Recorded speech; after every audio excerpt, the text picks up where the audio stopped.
Yes बच्चों, in the last lecture we were doing about torque. Torque के बारे में हम कर रहे थे।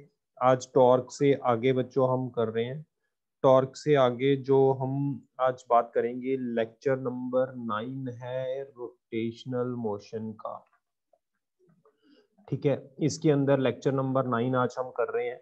टॉर्क को आगे पढ़ते हैं और इसके कुछ क्वेश्चंस करते हैं टॉर्क के, जो बहुत ही इम्पोर्टेंट हैं। और ये बोर्ड, ये जो क्वेश्चन है थोड़े से कॉम्प्लिकेटेड जरूर है। एक तो क्वेश्चन मैं आपको प्रैक्टिस करवाता हूँ टॉर्क के लिए। ये हमारे पास बच्चे दो स्पोर्ट्स हैं, एक दीवार ये है और एक स्पोर्ट हमारे पास ये है। यहाँ पर हमारे पास है एक लेडर, ये मेरे पास है एक लेडर ऐसे।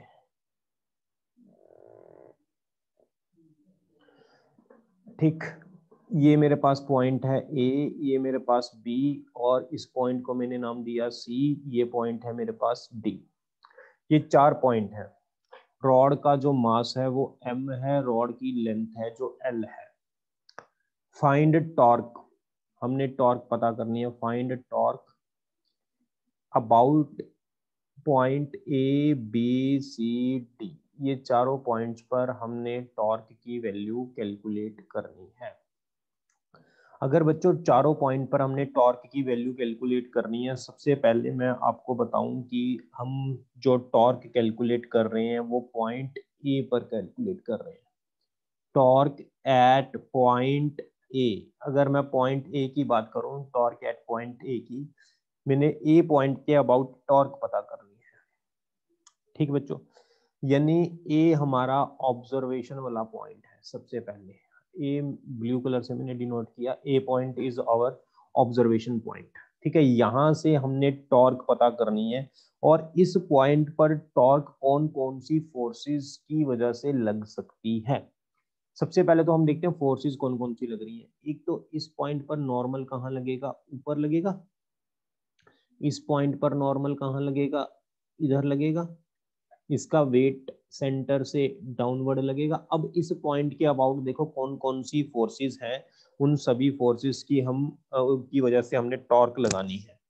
तो इस पॉइंट ए पर सबसे पहले तो N2 की वजह से देखें। अब मुझे अगर N2 की वजह से देखनी है टॉर्क इस ए पॉइंट के अबाउट, तो मुझे यहां से लेकर यहां तक का ये डिस्टेंस चाहिए। ये वाला डिस्टेंस क्या होगा, ये साइड L दी हुई है, ये सारी साइड L है। तो अगर मैं कोई यहाँ पर एंगल थीटा मान लूं तो ये L का साइन कंपोनेंट हो जाएगा। तो बच्चे टॉर्क जो पॉइंट ए पर होगी, सबसे पहले तो mg की वजह से कितनी होगी, mg नहीं सॉरी n1 की वजह से कितनी होगी। n1 की वजह से टॉर्क कितनी होगी, नहीं n2 की वजह से, ये n2 है, n2 की वजह से कितनी होगी, l sine theta force distance into force into n2, ये चीज होगी। अच्छा, टॉर्क ड्यू टू n1 की वजह से कितनी होगी, यहां से लेकर यहां तक ये वाला डिस्टेंस मुझे चाहिए। अब ये L है तो ये L cos थीटा हो जाएगा। तो ये डिस्टेंस कितना हो गया, L cos theta into force कितनी है बच्चों, n1। फोर्स है हमारे पास n1। ठीक है, इसी तरह mg की वजह से बताओ, ये mg की वजह से कितनी हो जाएगी। अब बच्चों mg जो लग रही है वो कुछ ऐसे नीचे लग रही है। ठीक है, और इसका यहां तक जो डिस्टेंस है वो कितना है, यहां तक जो डिस्टेंस है, अगर ये total distance L cos theta था, ये टोटल L cos थीटा था, तो यहां तक कितना हो जाएगा L/2 cos थीटा। तो मैं लिख लूंगा इसको L/2 cos थीटा इंटू, ये फोर्स ऐसे लग रही है ना नीचे, इसको थोड़ा सा प्रोड्यूस कर लो, इंटू mg। तो टॉर्क पॉइंट ए के अबाउट कितनी हो जाएगी। अब डायरेक्शन देखो, सबसे पहले ए की मैं डायरेक्शन देखता हूँ। ये डिस्टेंस इसको आगे बढ़ाया और ये इस वाली डायरेक्शन में, ये आया क्लॉकवाइज। अच्छा, ये वाला देखना, ये डिस्टेंस इसको आगे बढ़ा दो, ये इस डायरेक्शन में, ये आया एंटी क्लॉकवाइज। अच्छा, इसको देखना, ये डिस्टेंस ऐसे बढ़ाया, ये फोर्स नीचे को लग रही है तो ये आ गया क्लॉकवाइज। तो क्लॉकवाइज वाले दो बड़े हैं तो दो को प्लस मान लो, इसको माइनस मान लो, तो टॉर्क आ जाएगी L sine theta N2 minus L cos theta N1 plus L/2 cos theta into Mg। ये आ जाएगा ए पॉइंट के about torque. Torque about point B, torque about point B, B point के about torque बताओ कितनी होगी। मैंने अगर बी पॉइंट के अबाउट टॉर्क लिखनी है तो वो कैसे लिखेंगे, डायग्राम बी पॉइंट के लिए दोबारा फिर बना लेते हैं हम। ये स्पॉट 1, ये स्पॉट 2, ये मेरे पास ऐसे एक है रॉड, ठीक। तो यहाँ पर जो नॉर्मल था, एक नॉर्मल यहाँ पर था, एक वेट mg यहाँ लग रहा है, ये एंगल थीटा था। अब बच्चों इसके अंदर ये टोटल लेंथ L थी। अब ये जो टोटल लेंथ थी वो थी L, ये थी L cos थीटा और ये थी ये L cos थीटा थी और ये L sin थीटा थी। अब मैंने किसके पॉइंट अब बतानी है, B पॉइंट के अबाउट टॉर्क। अगर मैं B पॉइंट के अबाउट टॉर्क बताऊं तो सबसे पहले तो नॉर्मल N1 की वजह से कितनी होगी, क्योंकि B पॉइंट है उसी पर नॉर्मल लग रहा है, तो जिस पॉइंट पर टॉर्क बतानी है उसी पर फोर्स लग रही है, तो डिस्टेंस तो कुछ है नहीं, तो N1 की वजह से 0 हो जाएगी। अब मुझे ये बताओ B पॉइंट पर mg भी लग रहा है, N2 भी लग रहा है, mg की वजह से कितनी होगी B पॉइंट पर। अब आप देखो अगर मैंने B पॉइंट पर बतानी है तो मैं यहाँ पर क्या करूँगा, B पॉइंट से मैं डिस्टेंस ड्रॉ करूँगा यहाँ तक, mg लग रही है नीचे को, डिस्टेंस है इस तरफ, तो ये डिस्टेंस कितना होगा, ये L/2 cos थीटा डिस्टेंस होगा और mg लग रही है फोर्स। अब आप ये देखो ये डिस्टेंस इधर को, फोर्स इधर को, ये कौन सी डायरेक्शन होगी, ये होगी एंटी क्लॉकवाइज। और B पॉइंट पर, ये वाला पॉइंट है, B पॉइंट से N2 तक का डिस्टेंस देखना है, परपेंडिकुलर डिस्टेंस चाहिए हमें, परपेंडिकुलर डिस्टेंस, परपेंडिकुलर N2 इधर को लग रही है, आप ध्यान से देखो, यहां से यहां तक का डिस्टेंस, मैं इसको डिस्टेंस को बना रहा हूं ब्लू पेन से, B पॉइंट से लेकर N2 तक का परपेंडिकुलर डिस्टेंस। ये वाला डिस्टेंस सारा कितना था, ये वाला सारा डिस्टेंस कितना था, L sine theta into force N2, ये डायरेक्शन देखो, इधर को R है, इधर को फोर्स है, ये है क्लॉकवाइज, ठीक। तो टोटल क्या हो जाएगी हमारे पास, एक प्लस का हो जाएगा, एक माइनस का हो जाएगा, तो B पॉइंट पर जो टॉर्क हो जाएगी वो आ जाएगी L/2 cos theta mg, anti clockwise वाले को माइनस मान लो तो क्लॉकवाइज वाले को प्लस मान लो। यस, ये आपका आंसर आ जाएगा इसका, ठीक। यहां तक क्लियर हो गया, B पॉइंट पर हमने कर लिया। अब हम कर रहे हैं torque eight point C and torque eight point D। तो टॉर्क एट पॉइंट C की बात करते हैं।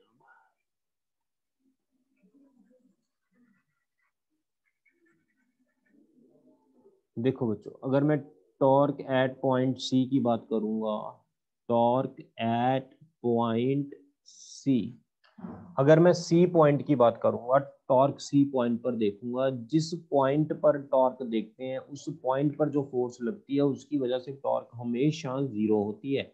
C पॉइंट की बात कर रहा हूँ, C पॉइंट पर ही mg लग रही है तो mg की वजह से टॉर्क हो जाएगी 0। अब किस किस की वजह से रह जाएगी C पॉइंट पर टॉर्क, N1 की वजह से रह जाएगी और दूसरी N2 की वजह से रह जाएगी। अब N1 की वजह से और N2 की वजह से कितनी होगी टॉर्क वो हम देखेंगे। अब अगर मैंने N1 की वजह से टॉर्क देखनी है तो C पॉइंट से N1 तक का परपेंडिकुलर डिस्टेंस क्या होगा, C से लेकर N1 फोर्स तक का परपेंडिकुलर डिस्टेंस क्या होगा। ये यहाँ तक, यहाँ पर N1 लग रही है, यहाँ से यहाँ तक परपेंडिकुलर डिस्टेंस। बच्चों मैं ये देखो ये फोर्स ऐसे लग रही है ऊपर को, मैं इस फोर्स को ऐसे ड्रॉ कर लूं ऊपर, ये तो line of action of force N1। इस फोर्स पर मुझे C से परपेंडिकुलर डिस्टेंस चाहिए, तो कौन सा होगा, ये वाला होगा ना, ये वाला होगा परपेंडिकुलर डिस्टेंस। और ये वाली साइड कितनी है सारी, L/2 cos थीटा। तो डिस्टेंस कितना आ गया, N1 की वजह से लिखना है तो L/2 cos theta into normal, ठीक है, फोर्स। अब अगर इसकी डायरेक्शन देखनी है, डिस्टेंस को थोड़ा सा आगे प्रोड्यूस कर दो, उसको इसकी डायरेक्शन में घुमा दो, तो ये आ जाएगा एंटी क्लॉकवाइज। इसी तरह N2 की वजह से टॉर्क क्या होगी, C पॉइंट के अबाउट। अगर C पॉइंट के अबाउट मैंने टॉर्क बतानी है N2 की वजह से, तो क्या होगी, अगर C पॉइंट से N2 फोर्स इधर लग रही है, अब हम क्या करेंगे, ये N2 को आगे बढ़ा देंगे, बढ़ा दिया आगे, C से परपेंडिकुलर डिस्टेंस ड्रॉ कर लेंगे, कर लिया ये। अब ये टोटल कितना था, L sin थीटा, यहां तक कितना हो जाएगा, ये जो डिस्टेंस है बच्चों, ये कितना हो जाएगा, L/2 sin थीटा। तो C पॉइंट से यहां तक का जो डिस्टेंस है वो आया L/2 sin theta into force कितनी लग रही है, N2। क्लियर। अब इसकी डायरेक्शन देखनी है, इसको डिस्टेंस वाले पॉइंट को थोड़ा सा आगे बढ़ा देंगे और इसको फोर्स की डायरेक्शन में घुमा देंगे, तो ये आ जाएगा क्लॉकवाइज। अगर हमने सभी को सॉल्व करना है,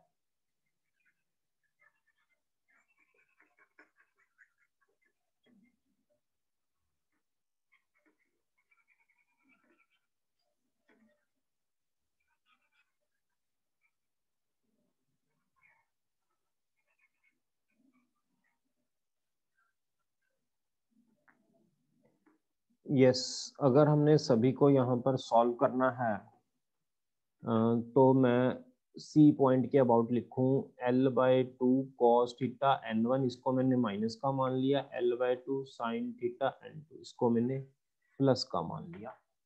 C पॉइंट के बाद अगर मैं D पॉइंट के अबाउट निकालना चाहता हूं, टॉर्क अबाउट पॉइंट D, ये D पॉइंट के अबाउट अगर हम टॉर्क कैलकुलेट करना चाहते हैं तो वो कैसे कैलकुलेट करेंगे, देखो ये मेरा D पॉइंट है, इस D पॉइंट के अबाउट मुझे टॉर्क पता करनी है, तो हम कैसे पता करेंगे, मैं अलग से डायग्राम दोबारा फिर बना लेता हूं। ये मेरा D पॉइंट है, एक फोर्स N2 यहां लग रही है, एक N1 यहां लग रही है और वेट mg यहां लग रहा है।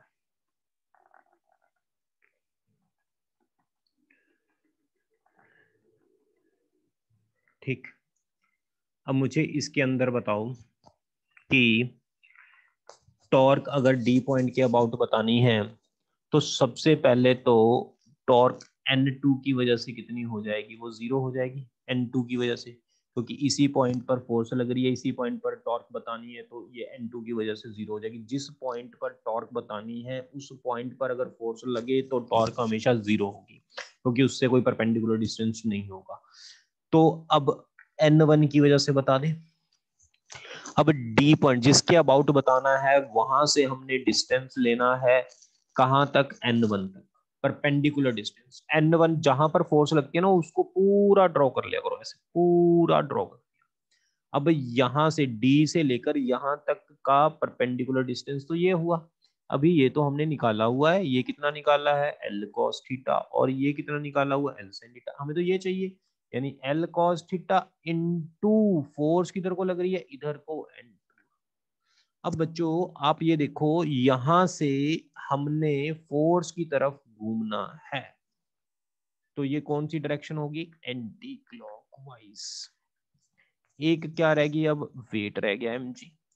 अगर मैं वेट की बात करूं, वेट की बात करूं बच्चों, तो यहां तक जो डिस्टेंस होगा, अब मुझे D से लेकर mg तक परपेंडिकुलर डिस्टेंस चाहिए।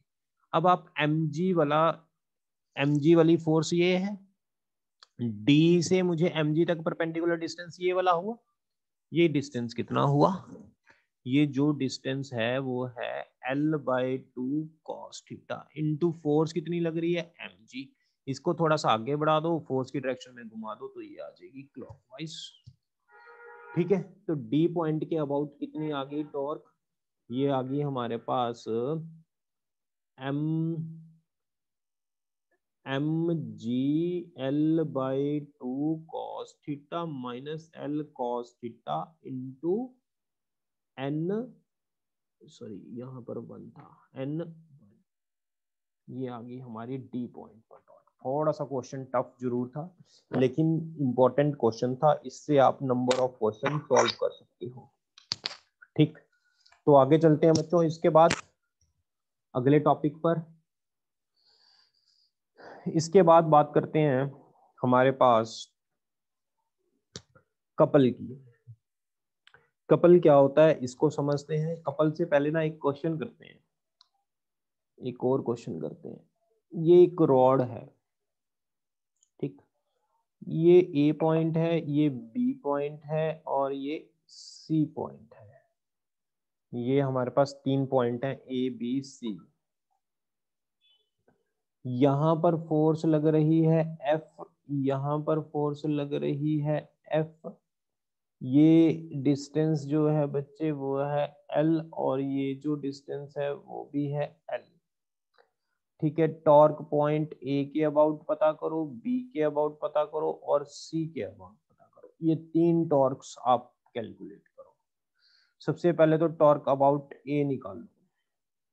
अगर मैं टॉर्क अबाउट ए निकालता हूं तो ए पर आप ये देखो कौन सी फोर्स लग रही है। ए पर एक तो ये वाली फोर्स लग रही है और इस पॉइंट के अबाउट निकालना है, एक फोर्स ये लग रही है। अब इस जिस पॉइंट के अबाउट टॉर्क निकालनी है वहीं पर फोर्स लगे तो उसकी वजह से टॉर्क 0 हो जाएगी। प्लस और कौन सी फोर्स है, यहाँ एफ है। तो ए से एफ तक का डिस्टेंस जो होगा वो कितना होगा, वो ड्रॉ करो। ए से एफ तक का डिस्टेंस, ये सारा डिस्टेंस परपेंडिकुलर कितना है 2l इंटू फोर्स कितनी है एफ। डायरेक्शन देखनी है, इसको थोड़ा सा आगे प्रोड्यूस कर दो, एफ की डायरेक्शन में घुमा दो तो ये कौन सी डायरेक्शन होगी, क्लॉकवाइज। ठीक, ए पॉइंट पर आ गई। बी पॉइंट पर टॉर्क बतानी है।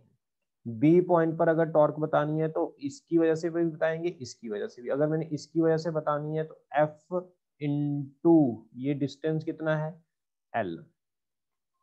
अब ये डायरेक्शन कौन सी है आप ये देखो, यहां से अगर आप जा रहे हो तो डिस्टेंस ऐसे है, फोर्स ऐसे है, तो ये कौन सी डायरेक्शन है, क्लॉकवाइज। प्लस यहीं से बी से मुझे ये वाली फोर्स भी लग रही है, कितना डिस्टेंस है एल डिस्टेंस है और फोर्स कितनी है एफ है, तो एफ इंटू एल। अब इसकी डायरेक्शन देखनी है, इसको आगे प्रोड्यूस कर दिया, इसकी डायरेक्शन में घुमा दिया तो ये भी क्लॉक आ गया, तो ये 2FL आ गया, सेम डायरेक्शन वाला।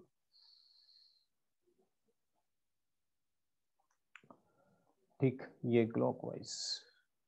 ये सी पॉइंट पर, अगर मैं सी पॉइंट पर बात करूं, ये वाले पॉइंट पर, सी वाले पॉइंट पर, सी वाले पॉइंट पर इस एफ की वजह से 0 हो जाएगी क्योंकि जिस पॉइंट पर टॉर्क पता करनी है उसी पॉइंट पर जो फोर्स लगती है उसकी वजह से टॉर्क होती है 0। तो सी पॉइंट पर टॉर्क हो गई 0, एफ की वजह से 0। एक फोर्स ये रहेगी, इसकी वजह से निकालनी है तो सी से यहाँ तक का डिस्टेंस कितना हो गया 2l इंटू एफ। और डायरेक्शन कौन सी होगी, ये क्लॉकवाइज। यस बच्चों, ये हमने टॉर्क का एक और क्वेश्चन कर लिया। इसके बाद हम बात करते हैं कपल की। कपल क्या होता है, कपल का मतलब होता है, couple is the pair of two equal force in magnitude and opposite in direction. कहता couple is a pair of two forces equal in magnitude and opposite in direction।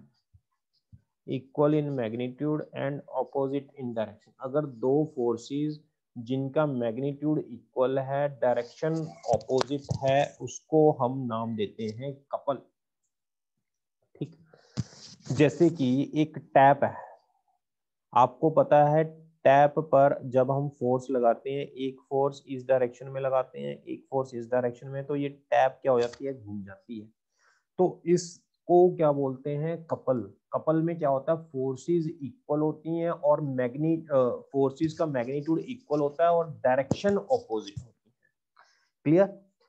और इसके अंदर मैं आपको बता दूं, जैसे ये 2 पॉइंट हैं, मैं 2 पॉइंट पर फोर्स लगा रहा हूँ, एक एफ फोर्स इधर को लगा रहा हूँ, एक एफ फोर्स इधर को लगा रहा हूँ।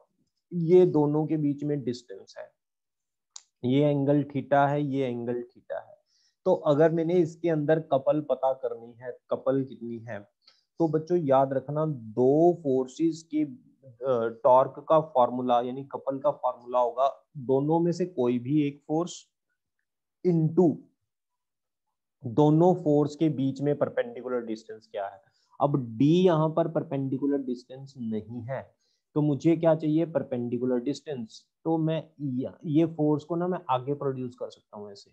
तो ये मैंने परपेंडिकुलर डिस्टेंस, ये d का कौन सा कंपोनेंट आ जाएगा, साइन थीटा। तो परपेंडिकुलर कंपोनेंट आ गया साइन थीटा। यानी एक तरह की कपल एक टॉर्क ही है जिसके अंदर एक कंडीशन है, दो पॉइंट पर इक्वल एंड ऑपोजिट फोर्स लगे तो उसको हम क्या बोल देते हैं, couple, torque of a couple बोल देते हैं। क्लियर। इसके बाद हम आगे चलते हैं, अगला टॉपिक स्टार्ट करते हैं। अगले टॉपिक में हमारे पास आता है इक्विलिब्रियम। इक्विलिब्रियम क्या होता है बच्चों, इक्विलिब्रियम हमारे पास तीन तरह के होते हैं इक्विलिब्रियम। तो सबसे पहले तो हम इक्विलिब्रियम की बात करते हैं। इक्विलिब्रियम में हमारे पास होता है सबसे पहले तो ट्रांसलेशनल इक्विलिब्रियम।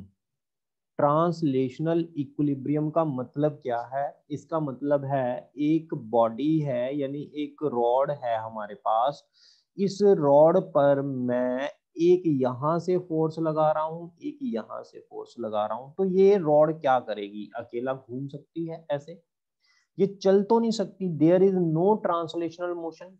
अगर ये चल नहीं सकती, अकेली घूम सकती है, तो इसको बोलते हैं ट्रांसलेशनल इक्विलिब्रियम।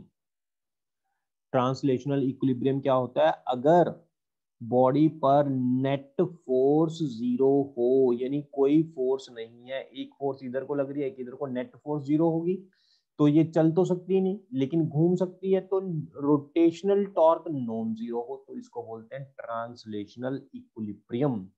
दूसरा है रोटेशनल इक्विलिब्रियम।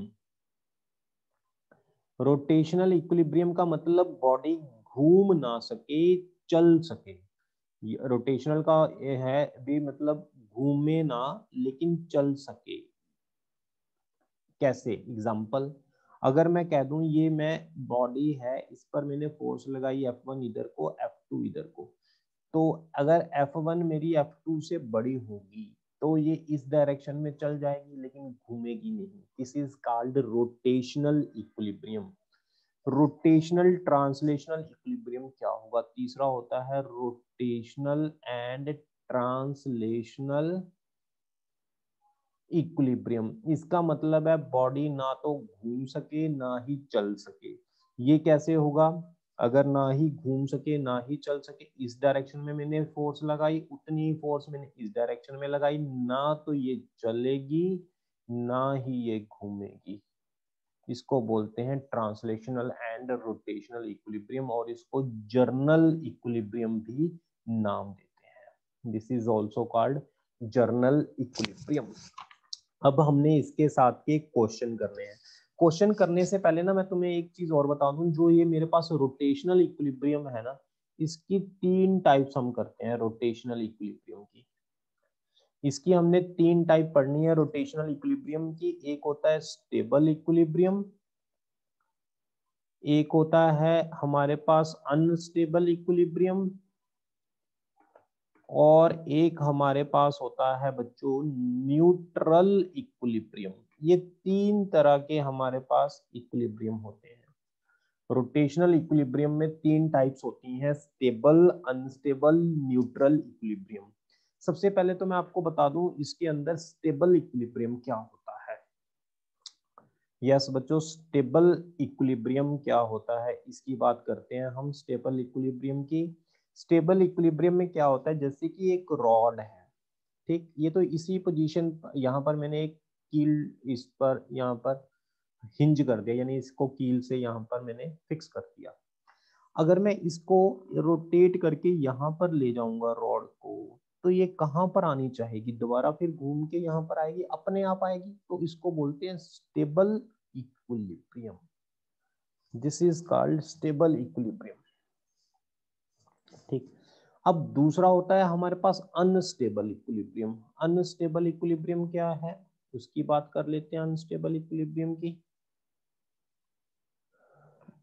जैसे कि मैं बात करूं, ये रॉड है ऐसे पड़ी है, इसमें कील मैंने यहाँ लगाई, अब इसके अबाउट ये घुमा दिया मैंने, यहाँ पर घुमा दिया मैंने, इसको ऐसे घुमा के मैं रॉड को यहाँ तक ले गया। अगर मैं इसको छोड़ूंगा तो अपने आप ये ऊपर को नहीं आएगी, ये तो नीचे को जाएगी, तो इसको बोलते हैं अनस्टेबल। यहाँ पर जब ये रॉड थी तो ये कौन सी पोजीशन में थी, अनस्टेबल इक्विलिब्रियम में थी। यहाँ से अगर मैंने हल्की सी हिलाई तो ये अपने आप नीचे चली जाएगी। इसी तरह एक होता है हमारे पास न्यूट्रल इक्विलिब्रियम। न्यूट्रल इक्विलिब्रियम में क्या है, इसमें देखो, न्यूट्रल इक्विलिब्रियम में, न्यूट्रल और रोटेशनल इक्विलिब्रियम में क्या होगा, ये रॉड है, मैंने यहाँ पर कील लगा दी, अगर मैं इसको थोड़ा सा रोटेट कर दूंगा तो उससे कोई फर्क नहीं पड़ेगा, ना ये इधर को जाएगी ना ये इधर को जाएगी। This is called neutral equilibrium. ठीक,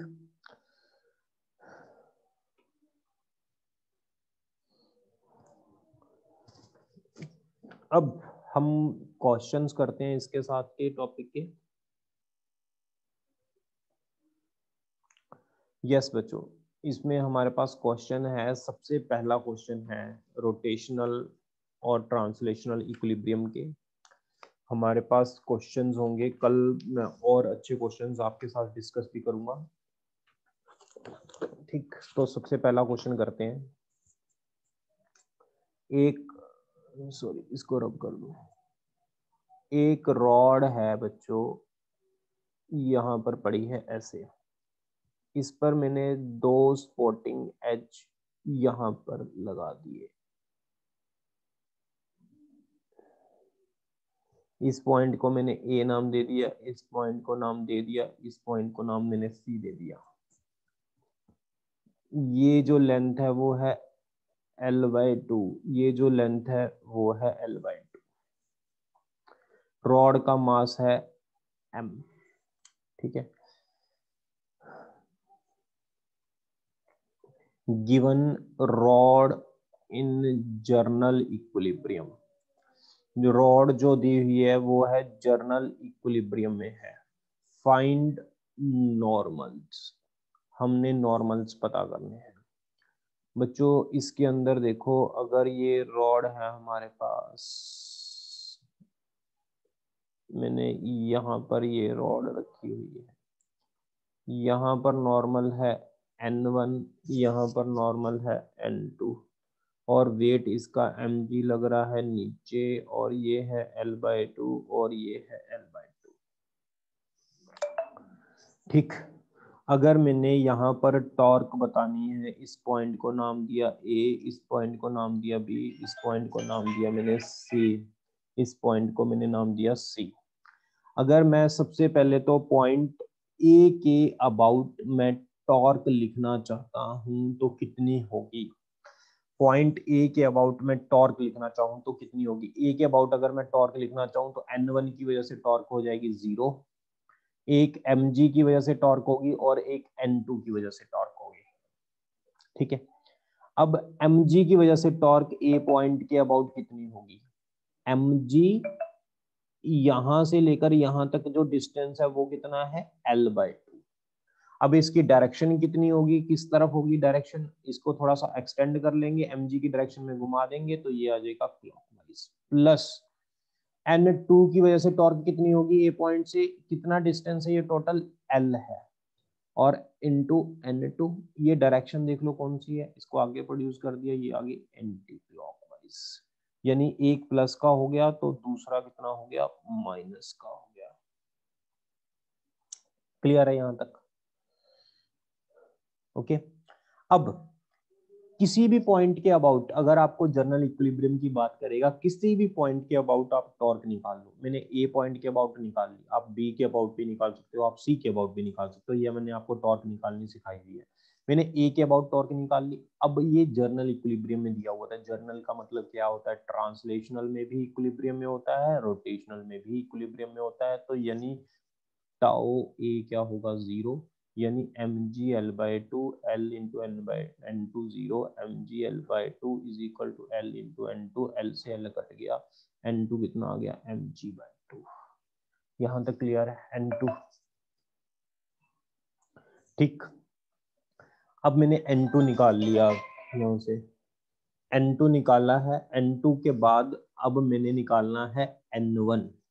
n1 निकालने के लिए अगर बच्चे ये ट्रांसलेशनल इक्विलिब्रियम में है तो जितनी फोर्सेस ऊपर को लगेंगी, ऊपर को कितनी फोर्स लग रही है, n1 और n2, और नीचे को कितनी फोर्स लग रही है, अकेली mg।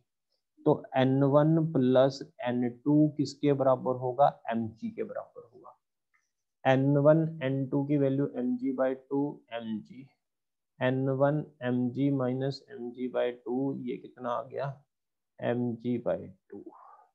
This is your answer. n1 n2 हमने कैलकुलेट कर दिया। ठीक है बच्चों, अब अगला क्वेश्चन करते हैं हम। इसके बाद इसको रब कर रहा हूं मैं।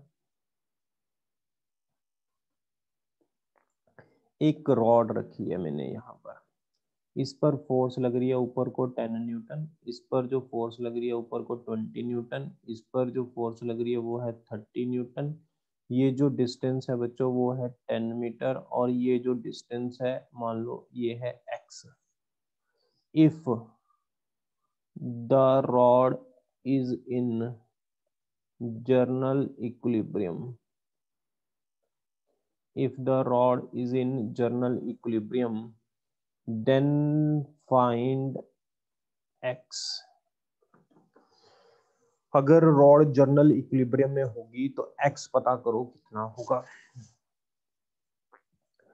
बच्चों जर्नल इक्विलिब्रियम का मतलब होता है नेट टॉर्क का 0 होना और नेट फोर्स का 0 होना। एक बात मैं और बता दूं आपको, नेट टॉर्क का 0 होने का मतलब ये होता है, इसका मतलब आप ये भी लिख सकते हो टोटल टॉर्क 0, यानी क्लॉकवाइज टॉर्क का sum is equal to anti clockwise torque का सम, दोनों इक्वल होंगे, नेट टॉर्क तभी 0 होगी। अगर इस तरफ जितनी टॉर्क लग रही है वो किसके इक्वल हो, और ऑपोजिट हो एंटी क्लॉकवाइज के सम के बराबर हो और इक्वल हो, तो इसको क्या बोलेंगे, नेट टॉर्क 0 होना। अब बच्चों इस क्वेश्चन को मैं सॉल्व करने के लिए अगर मैंने x निकालना है तो मैं क्या करूंगा, मैं टॉर्क वाइज क्लॉकवाइज टॉर्क निकालूंगा। सबसे पहले तो मुझे ये बताओ क्लॉकवाइज टॉर्क कितनी होगी। Clockwise torque is equal to anti clockwise torque. अब आपने ये देखना कौन कौन सी फोर्स इस रॉड को क्लॉकवाइज घुमा रही है, कौन कौन सी रॉड फोर्सेस इसको एंटी क्लॉकवाइज घुमा रही है। किसी भी पॉइंट के अबाउट देख लो, हमारे पास मैं इसको नाम दे देता हूँ ए बी सी। अब मैं ए के अबाउट टॉर्क देख रहा हूँ, टॉर्क अबाउट ए के अबाउट निकाल रहा हूँ। अगर मैं टॉर्क, या फिर आप सिंपल सी बात कर लो, किसी भी एक पॉइंट के अबाउट टॉर्क निकाल लो। चलो छोड़ो, मैं आपको ये एक पहले तो सिंपल करवाता हूँ, ये मेथड करवाता हूँ, फिर एक और आसान मेथड करवा दूंगा मैं। टॉर्क अबाउट ए निकाल लो, 10 की वजह से टॉर्क 0 हो जाएगी। जिस पॉइंट पर टॉर्क निकालने वहां पर फोर्स लगे तो टॉर्क 0 होती है। एक 30 की वजह से लगेगी, एक 20 की वजह से लगेगी। 30 की वजह से कितनी होगी, 10 इंटू 30, ये यहाँ से यहाँ तक डिस्टेंस 10 हो गया। किस डायरेक्शन में इधर को जाएंगे तो ये कौन सी डायरेक्शन होगी, क्लॉकवाइज। फिर प्लस ये distance total 10 plus x into 20, ये डायरेक्शन किधर को होगी, एंटी क्लॉकवाइज। ठीक, तो टॉर्क पॉइंट ए के अबाउट तो 0 होगी। 300 प्लस का आ गया, ये एंटी क्लॉकवाइज है तो इसको मुझे माइनस का मानना पड़ेगा, यानी 300 is equal to 20, 10 plus x 0 से 0 कट गया, 15 is equal to 10 plus x, x आ गया 5, ये आ गया हमारे पास एक्स।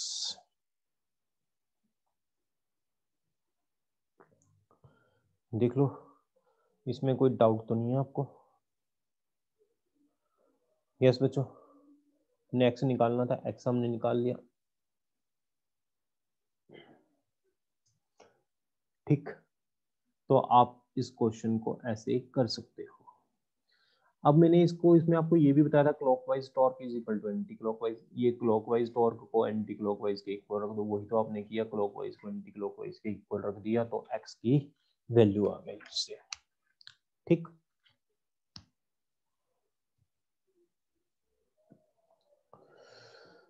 एक और क्वेश्चन करते हैं इसके साथ का। यस बच्चों, इसको रब कर दूं मैं, लास्ट क्वेश्चन करवा दूं आज का। ये मेरे पास एक ऐसे थ्रेड है, इसके साथ मैंने यहाँ पर एक रॉड लटका दी, ये ऐसे, ये एक थ्रेड है फिर। ठीक, इस रॉड का मास m है, लेंथ l है, ये थ्रेड 1 है, ये थ्रेड 2 है। मुझे T1 एंड T2 निकालना है if rod in journal equilibrium.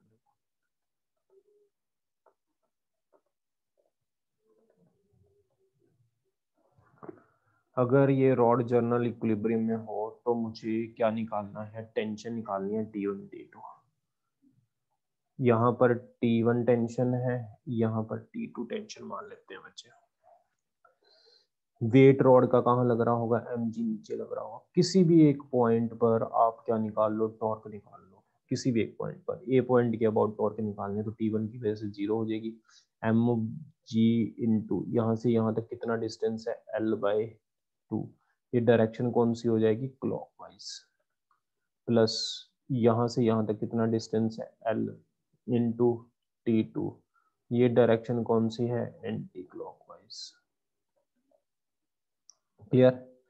अब इसके बाद टॉर्क की जो वैल्यू है वो ए के अबाउट 0 होगी, mg l/2 minus l into T2, mg l/2 l into T2, l से l कट गया तो T2 कितना आ गया, mg/2 आ गया।